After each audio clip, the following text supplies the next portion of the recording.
The psychology of wilderness fear. You're afraid of the forest at night, of mountains where cell service fails, of the ocean's depths where light doesn't reach. You tell yourself it's rational.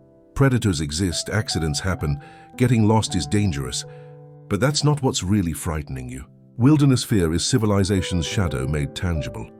Everything you've gained by becoming civilized, structure, control, predictability, safety, exists in opposition to what wilderness represents. The wild is where your carefully constructed categories fail, where human rules don't apply, where you're not the apex predator or the center of meaning. Jung would recognize this immediately. You're not afraid of the bear. You're afraid of the part of yourself that is the bear, the instinctual, the uncivilized, the creature that operates on impulse rather than reason, the part that agriculture and cities and 9-to-5 jobs were designed to repress. That's why Pan terrifies. He's not nature observed from safe distance. He's nature remembering you're part of it, whether you like it or not. He's the shadow of every civilized choice you've made, standing in the clearing, playing pipes that bypass your rational mind entirely. When you enter wilderness, your persona, your civilized self, loses purchase. There's no one to perform for, no social role to maintain.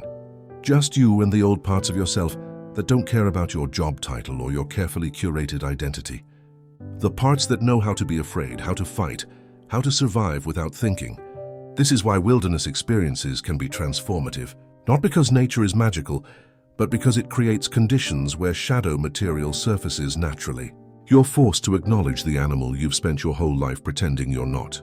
Integration doesn't mean rejecting civilization. It means acknowledging that beneath your human identity lives something older, something that doesn't speak language or follow rules or care about your mortgage. The wild inside mirrors the wild outside. The fear you feel in the forest, that's recognition.